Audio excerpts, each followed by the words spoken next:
君への想いが高鳴って限りなき力生まれる求めるならばどこまでもきっとラブにかさそう We are तो दोस्तों मैं आज आपको एक्सप्लेन करने जा रहा हूँ स्वीट फर्स्ट लव का एपिसोड नंबर 10 और एपिसोड नंबर 11। तो हमने पिछले एपिसोड में देखा कि जो सोनीफांग है वो लुदीन से बात करती है और उसे कहती है कि वो यूएस आने वाली है बहुत जल्दी इंटर्न के लिए। उसके बाद वो फ़ोन रख देती है और सुमयून कहता है कि तुमने अगर ये जॉब जल्दी नहीं छोड़ा तो तुम बाद में पछताओगी। तो सोनीफांग कहती है कि ऐसा कुछ नहीं होगा। तो सुमयून कहता है कि ज़रा खुद सोचो कि उसने तुम्हें इतने जल्दी जॉब पे रख लिया, भले ही तुम्हारे पास कोई भी क्वालिफ़िकेशन नहीं है, फिर भी तुम स्टूडेंट हो और वो तुम्हें अमेरिका भी भेज रहा है। तो तुम्हें इसमें कुछ गड़बड़ नहीं लग रही, तुम्हें दाल में कुछ काला नहीं लग रहा कि वो इतना ज़्यादा अच्छा क्यों बन रहा है तुम्हारे साथ। उसके बाद हम देखते हैं कि जो लुई जुई है वो इनके घर पे आती है, पर वो है ना लड़खड़ा रही होती है और जैसे ही सोनीफांग दरवाज़ा खोलती है और लुई जुई वहाँ पे दरवाजे पे ही नीचे गिर जाती है। उसके बाद लुई जुई को उठाते हैं और ले जाते हैं सोफ़ा पे सुलाते हैं और सोमयून वहाँ से सूप लेके आता है उसको पीने के लिए। उसके बाद लुई जुई को लेके जाते हैं सोनीफांग के रूम में और वहाँ पे वो आराम कर रही होती है। तो जो सोनीफांग है उसे कहती है कि तुम्हें फ्रेंड्स को फ़ोन करके बता देना चाहिए। तो लुई जुई कहती है कि नहीं, मुझे बात नहीं करना है, मेरे पापा को तो फ़र्क ही नहीं पड़ता मैं मर गई हूँ या ज़िंदा हूँ। उसके बाद हमें लुई जुई का थोड़ा बैकग्राउंड दिखाया जाता है। तो वो बहुत ज़्यादा अमीर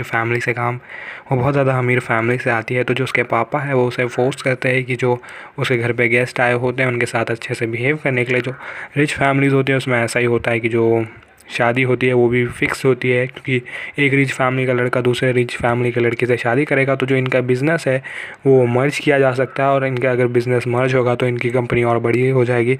तो वो भी यही करना चाहता था, जो लुई जुई का पापा है वो भी यही करना चाहता था। इसलिए लुई जुई को ये बात पसंद नहीं आई तो वो वहाँ से आ गई भाग के यहाँ पर। और रही उसकी मम्मी की बात, तो उसे पता ही नहीं है उसकी मम्मी कहाँ है, क्योंकि जो शादी से पहले जो उसकी मम्मी है वो भी काम करती थी, पर जैसे ही शादी हो गई तो उसके पापा ने उसकी मम्मी का काम रुकवा दिया और वो काम घर पे रहने लगी। उसके बाद जैसे ही घर पे रहने लगी तो उसके पापा उसकी मम्मी को बहुत ज़्यादा अब्यूज़ करने लगे, बहुत ज़्यादा ताना मारने लगे। तो उसकी मम्मी घर छोड़ के चली गई, तो उसे पता ही नहीं है उसकी माँ कहाँ है। और जब उसकी मम्मी घर छोड़ के चली गई तो जो उसके पापा है वो बहुत ज़्यादा दारू पीने लगे और दारू पीने की वजह से जो उसे गुस्सा आता था वो घर पे आके लुई जुई पे उतारते थे, उसे बहुत ज़्यादा मारा पीटा करते थे। उसके बाद जो निफांग है उसे पकड़ लेती है और बाद में दोनों सो जाते हैं वहीं के वहीं।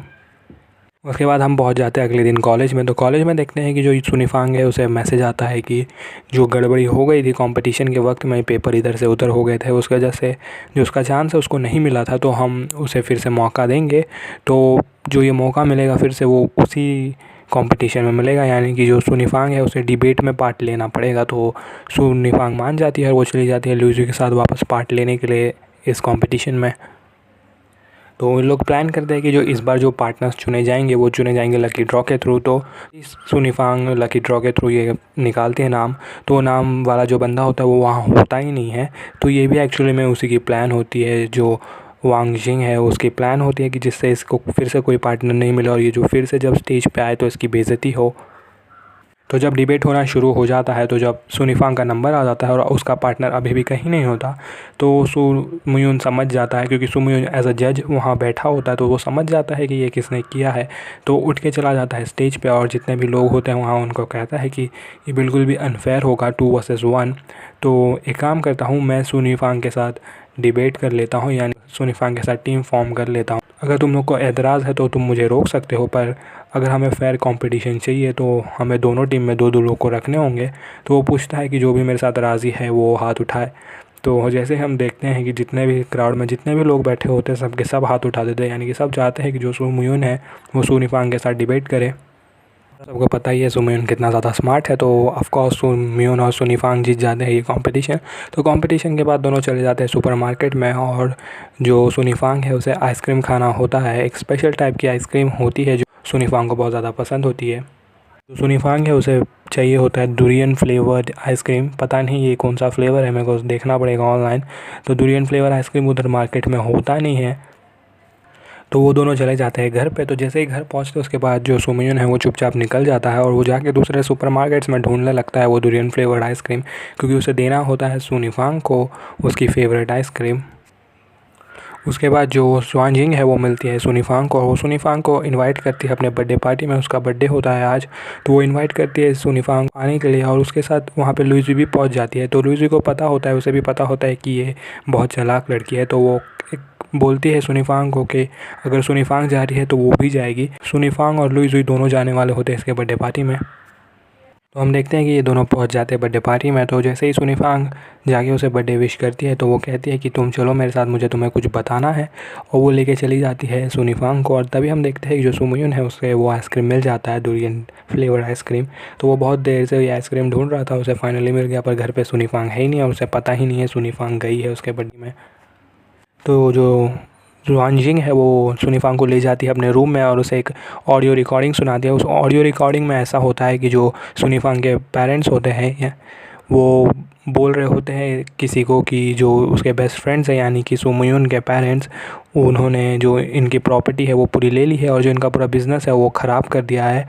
और उसके बाद जो सुनीफांग है वो मानती नहीं है उसकी बात और वहाँ से जा रही होती है। तो फटाक से वो हाथ पकड़ लेती है, जुआनजिंग सुनीफांग का हाथ पकड़ लेती है और उसे कहती है कि जो सुमयुन के पेरेंट्स हैं उन्होंने ही तुम्हारे पेरेंट्स एक्सीडेंट कराया, जिसके मदद से जो उनकी कंपनी है वो खुद के नाम कर ली और जब कंपनी उनके नाम हो गई उनका एक्सीडेंट करवा के मरवा दिया।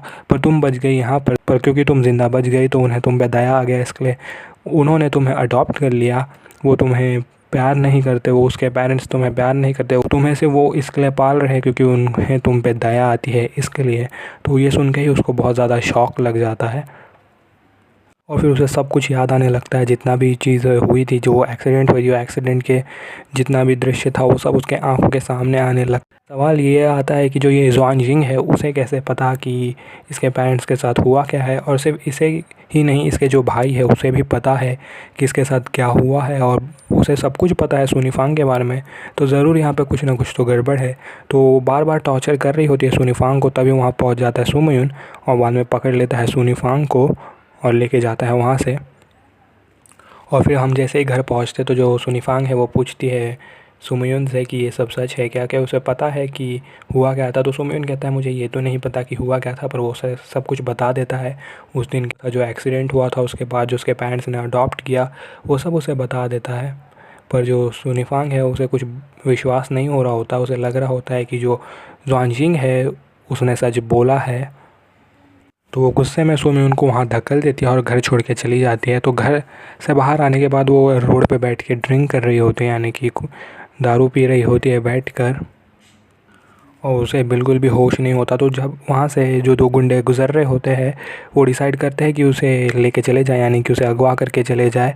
तभी वहाँ पे सुमयुन आ जाता है और बाद में लड़ने लगता है। भले ही सुमयुन बहुत अच्छा स्टूडेंट है पर वो फाइट नहीं कर सकता, तो जो दो लोग होते हैं उसे मिल के पीट रहे होते हैं। तभी वहाँ से एक बंदा जा रहा होता है स्कूटी पे, तो वो कहता है रुक जाओ मैं पुलिस को फ़ोन करूँगा। तो जैसे उन लोग सुनते हैं पुलिस की बात तो वहाँ से भाग जाते हैं और सुमयुन बच जाता है। तो सुमयुन उसे घर पे ले जाता है वापस और उसे सुला देता है। तो वो जैसे ही सोती है तो उसे वापस सपने में वही दिखाई देने लगता है, वही सारा जो साउंड है और वही ज़्यादा वो जो रिकॉर्डिंग है वो उसे वापस सुनाई देने लगता है और वो उसके दिमाग से वो बात निकलती ही नहीं है और सुमयुन वैसे उधर ही बैठा होता है। तो जैसे ही सुनीफांग उठती है तो वो कहती है कि सुमयुन मुझे पता है कि ये मेरा घर नहीं है और अब मैं यहाँ नहीं रह सकती। तो वो घर छोड़ के जाने की बात कर रही होती है और वहीं पे ये एपिसोड ख़त्म होता है। तो देखते हैं दोस्तों अगले एपिसोड में क्या होता है, और अगर आपने अभी तक मुझे सब्सक्राइब नहीं किया तो कर दे। तो एपिसोड 11 की शुरुआत होती है और हम देखते हैं कि जो सुमयुन है वहाँ पे जो सुनीफांग के बेड है उसके पास सो गया होता है, क्योंकि वो भी थक गया होता है। वो आइसक्रीम ढूंढ रहा होता है, यहाँ से वहाँ भाग रहा होता है, तो थक गया होता है। तो जो सुनीफांग है वो एल्बम देख रही होती है, जो फ़ोटो एल्बम होती है उसमें सुनीफांग और उसकी फैमिली का फ़ोटो होता है। तो वो सामान पैक करती है और वहाँ से चली जाती है और जाने से पहले वो वहाँ पे एक बॉक्स छोड़ जाती है जिसमें सुमयुन के सारी दवाइयाँ होती है। उसके बाद हम देखते हैं कि जो जुआनजिंग है वो पियानो बजा रही होती है, तभी वहाँ पे उसका भाई आ जाता है वांग यू, और वो कहता है कि तुम ऐसा कर क्यों रही हो, तुम्हारा क्या बिगाड़ा है सुनीफांग ने। तो वो कहती है कि सुनीफांग ने मेरा कुछ बिगाड़ा तो नहीं है, पर वो मुझसे ऐसी चीज़ लेना चाहती है जो मुझे बहुत ज़्यादा पसंद है। तो एक्चुअली मैं सुमयुन की बात कर रही होती है। और कहती है कि मैंने कोई गुनाह तो नहीं किया, मैंने तो सिर्फ सच्चाई बताई है, जो सच्चाई उस दिन हुई थी। तो उसका भाई कहता है कि उसमें तूने कुछ वैसे सच्चाई नहीं बताई है, तुमने तो उसे सिर्फ एडिटेड क्लिप सुनाया है और फेक डॉक्यूमेंट्स दिखाए हैं जिससे उसका मन भटकाया जा सके। ये तूने किया है, मुझे पता है। फिर उसके बाद वो कहता है कि जो हमारी फैमिली है यानी कि वांग फैमिली है, उन्होंने जो सुनिफांग के जो पेरेंट्स हैं उनकी कंपनी ख़रीद ली थी बहुत ही कम दाम में। तो जो नुकसान है वो बहुत ज़्यादा हो गया था सुनिफांग के पेरेंट्स को, और उसके वजह से जो उसके पेरेंट्स थे वो बहुत ज़्यादा डिप्रेस हो गए थे और उस दिन उनका एक्सीडेंट हो गया। तो एक्चुअली में जो सुनिफांग है वो विक्टिम है, तो जो प्रॉब्लम है वो इसकी फैमिली में है और इसने झूठ बोल के कह दिया कि सुमुयुन के पेरेंट्स ने ऐसा किया, बट एक्चुअली में जो वांग फैमिली है उन्होंने ऐसा किया था। उसके बाद जो सुमयून है वो जाता है कॉलेज, और कॉलेज में सुनिफांग को ढूंढता है तो वो मिलती तो नहीं है, पर उसकी जगह जोजिंग मिल जाती है। तो जोजिंग को पकड़ता है और लेके जाता है, कहता है कि तुमने किया क्या सुनिफांग के साथ। तो वो कहती है कि मैंने सिर्फ सुनिफांग को सच बताया है, और वो जो रिकॉर्डिंग है वो सुमयून को दे देती है। तो सुमयून भी वो रिकॉर्डिंग सुनता है, उसके भी होश उड़ जाते हैं ये रिकॉर्डिंग सुनकर। उसके बाद सुमयून के जो पेरेंट्स हैं वो घर पे आ गए होते हैं। तो सुमयून जैसे ही घर पे पहुंचता है तो उसके पेरेंट्स पूछने लगते हैं कि ऐसा हुआ क्यों। तो सुमयून कहता है कि मुझे आपसे एक चीज़ पूछनी है कि जो सुनिफांग के पेरेंट्स के साथ हुआ क्या उसका कुछ लेना देना आपके साथ था। तो उसके पापा कहते कि ऐसी बातें मत करो, हमारा कुछ लेना देना नहीं था, वो सिर्फ एक्सीडेंट था और अभी ये बात ज़रूरी नहीं है, अभी जाके हमें सिर्फ सुनिफांग को ढूंढना है। तो सुमयून चला जाता है, वहाँ से वापस चला जाता है सुनिफांग को ढूंढने के लिए। उसके बाद हम पहुँच जाते हैं अमेरिका, और अमेरिका में देखते हैं कि जो लुदीन है उसने लेटर छोड़ दिया रहता है अपने पापा के लिए। उसमें लिखा होता है कि मेरी टेंशन मत लो, मुझे पता है कि मैं ज़्यादा दिन जीने वाला नहीं हूँ, तो मैं चाहता हूँ कि जो मेरे ज़िंदगी के लास्ट दिन है वो अब मैं अपने दोस्त के साथ गुजारूँ। तो जो सुनिफांग है उसने सिर्फ लुदीन को बताया होता है कि हुआ क्या। तो जो लुदीन है वो वहाँ से निकल जाता है और फ्लाइट पकड़ के सीधा कोरिया आ रहा होता है। और फिर हम देखते हैं सुनिफांग को, तो वो एक रूम में रह रही होती है, छोटे से रूम में, और उस रूम के टेबल पे एक स्पाइडर होता है। तो वो जैसे स्पाइडर देखते तो उसे वो याद आने लगता है कि एक बार घर में भी ऐसा हुआ था। तो सुमयून ने वो मकड़ी मार दी थी और बाद में उठा लिया था, पर वो परेशान कर रहा था सुनिफांग को कि उस पर वो स्पाइडर फेंक देगा। तभी हम देखते हैं कि जो उसके पापा है वो आ जाते हैं वहाँ पे। उसके पापा किचन में काम कर रहे थे, उनके हाथ में चाकू था, तो वो चाकू लेके ही आ गए थे। जब वो यहाँ पे होती है तो उसे याद आ रहा होता है बचपन की सारी बातें, तो वो छत पे जाती है और छत पे जाके रोने लगती है। तो उसके बाद देखते हैं कि जो सुनिफांग है वो कॉलेज जाती है और वो कॉलेज में जाके सर को कहती है कि मेरे को मेरा नाम चेंज करना है। तो पर जो सर है उस पर बहुत ज़्यादा गुस्सा हो जाता है, कहते हैं कि तुम ठीक कहाँ, तुम्हारी फैमिली तुम्हें ढूंढ रही है कब से, कितने दिन से, उन्हें अभी तक पुलिस को भी कंप्लेंट कर दिया है। तो सुनिफांग कहती है कि वो मेरी फैमिली नहीं है सर, और मेरा असली नाम है ज़ोऊ यीफांग, और हम रिलेटेड नहीं हैं, और अब मैं एडल्ट हो चुकी हूँ तो मैं अकेले रह सकती हूँ।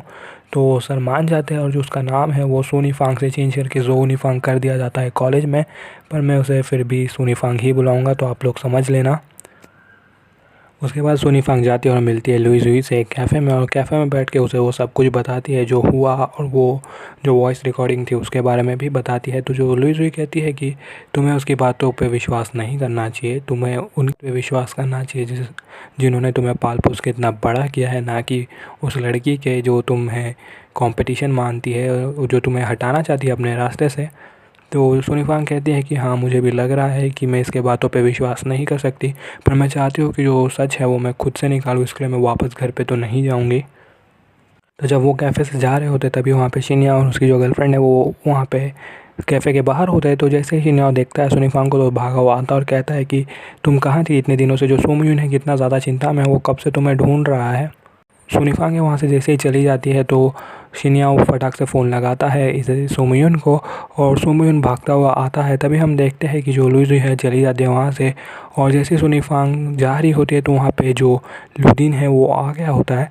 तो जैसे वो लुदीन को देखती है तो लुदीन की तरफ भागे हुए जाती है और उसे फटाक से हग कर लेती है, और वो जैसे ही उसे हग करती है वहाँ पे सुमयून आ जाता है, और सुमयून दूर से देखता है इन दोनों को हग करते हुए, तो उसे फिर से गुस्सा आ जाता है और वो वहाँ से वो फिर से चला जाता है। फिर हम देखते हैं कि जो लुई है वो कैफ़े में बैठ के ऑनलाइन स्ट्रीम कर रही होती है। तो वो एक मेकअप आर्टिस्ट बनना चाहती है, तो जो मेकअप के जो यूट्यूब चैनल्स है वैसे किसी चैनल पे स्ट्रीम कर रही होती है मेकअप के लाइव ट्यूटोरियल। तो कोई उसे सुपर चैट देता है, पैसे देता है, और कहता है कि क्या तुम यहाँ पर डोर टू डोर सर्विस देती हो, यानी कि घर पे जाके मेकअप करती हो। तो क्या तो लुई कहती है कि हाँ मैं ये करती हूँ। तो वो कहता है कि क्या तुम यहाँ इस एड्रेस पे आके मुझे मेकअप की जो टेक्निक से वो सिखा सकते हो तो वो मान जाती है और वो निकल जाती है वहाँ जाने के लिए, वहाँ पहुँचने के लिए। फिर हमें पता चलता है कि जो अकाउंट से उसने रिक्वेस्ट किया है वो तो जो बास्केटबॉल टीम का कैप्टन है वो है, तो वो लाइक करता है एक्चुअली में लुइस को, तो वो उसे बुला रहा होता है मेकअप के लिए और वो अपने दोस्त का क्रेडिट कार्ड यूज़ करता है पैसे देने के लिए उसे। तो फिर जैसे ही लुइस उस एड्रेस पे पहुंचती है तो वो देखती है तो उसे समझ आता है कि हुआ क्या है यहाँ पर। तो वो वहाँ पे बैठती है और उसने एक्चुअली उसे डिनर पे बुलाया होता है क्योंकि डिनर भी बनाया होता है वहाँ पर। तो वो बैठ के खा लेती है लुइस फिर और निकल रही होती है तो वो कहती है कि मैंने तुम्हें यहाँ पे मेकअप के लिए बुलाया था तो तुम मेकअप करना तो भूल ही गई। तो लुइस मेकअप करना शुरू कर देती है और उसे कंप्लीट मेकओवर दे देती है। पर जो वो मेकअप किया होता है वो एक्चुअली में लड़की लोग जैसे मेकअप करते हैं वैसा मेकअप कर दिया होता है उसके चेहरे पे, पर उसे पता नहीं चलता क्योंकि वो आईना दिखाती ही नहीं उसे। तो जैसे ही लुइस पैसे लेके वहाँ से चली जाती है तो अपना फ़ोन खोलता है और जैसे ही फ्रंट कैमरा चालू करता है वैसे ही शॉक हो जाता है कि उसने किया क्या ये। उसके बाद जो सुनीफांग है वो लुदिन को अपना घर दिखा रही होती है जहाँ पे वो करंटली रह रही है। तो लुदिन वहाँ जाता है और देखता है कि जो कचरा डब्बा है उसमें सिर्फ नूडल्स के पैकेट पड़े होते हैं, यानी कि वो सिर्फ इतने दिनों से नूडल्स खा रही है। तो वो पूछता है कि क्या तुम यहाँ पे ठीक हो, क्या तुम्हारे पास पैसे हैं रहने के। तो वो कहती है कि हाँ सब कुछ ठीक है, पर एक्चुअल में कुछ भी ठीक नहीं होता। तो जो सुनीफांग कहती है कि चलो मैं तुम्हें कुछ खिलाती हूँ बाहर जाके क्योंकि तुम इतने दिनों बाद मुझे मिल रहे हो। तो दोनों चले जाते हैं खाने को। तो वो होटल में बैठ के खा रहे होते तभी सुनीफांग कहती है कि तुम्हारा जो ये ट्रीटमेंट है वो कैसे चल रहा है। तो वो कहता है कि कोई होप नहीं है, इसलिए मैं उठ के वहाँ से वापस आ गया। डॉक्टर ने कह दिया कि मेरा हार्ट ट्रांसप्लांट किया जा सकता था पर उसके दूसरी भी बीमारी है, उसकी वजह से उसका हार्ट ट्रांसप्लांट भी नहीं किया जा सकता। तो सिंपली कह सकते हैं कि उसके पास ज़्यादा दिन बाकी नहीं है, इसलिए वो यहाँ आ गया अपने पूरा जो उसका आखिरी वक्त है वो बिताने के लिए। तो जैसे इनका खा के होता है तो ये सुनीफांग जाती है पे करने के लिए क्योंकि उसने ट्रीट के लिए बोला था। तो जैसे ही वहाँ पे पहुँचते हैं तो जो बिल आता है वो एक्चुअली में उतना ही अमाउंट होता है उसके पर्स में। तो जैसे ही पर्स खोलती है तो उसमें सिर्फ 300 CNY होते हैं और जो बिल है वो भी 300 CNY का होता है। तो उसे पूरे पैसे दे देने होते हैं और अब जो सुनीफांग है उसके पॉकेट में 1 रुपया भी नहीं बचा होता। तो वो फटाक से एक टैक्सी ढूंढती है और टैक्सी में जो लुदिन है उसे बैठा देती है जिससे लुदिन को पता ना चले। टैक्सी में लुदिन को बैठा देती है और वहाँ से चली जाती है। पर लुदिन को थोड़ा थोड़ा शक हो जाता है, उसने देखा कि वो किस तरह से रह रही है, अगर इसके पास पैसे होते तो वो अच्छा खाना भी खाती। पर वो लुदिन वहाँ से चला जाता है। तो वैसे ही सुनीफांग वहाँ से निकलती है और जाके एक बेंच पे बैठ जाती है जहाँ, और वहाँ पे अपना जैसे फ़ोन चालू करती है तो फ़ोन में देखती है उसे बहुत सारे मैसेज आए होते हैं। सबसे ज़्यादा मैसेज उसकी मम्मी का होता है। तो मम्मी की जो वॉइस रिकॉर्डिंग है वो खुल के सुनने लगती है और जैसे उसकी रिकॉर्डिंग सुन रही होती है तो जो उसकी आँख है उसमें आंसू आना शुरू हो जाता है। और एंड में जैसे उसकी रिकॉर्डिंग सुन के हो जाती है तो उसे सुमयून का फ़ोन आ जाता है और वहीं पे एपिसोड नंबर 11 भी ख़त्म हो गया। तो दोस्तों अगर आपने अभी तक मुझे सब्सक्राइब नहीं किया तो सब्सक्राइब कर दें और अगले वीडियो तक के लिए बाय।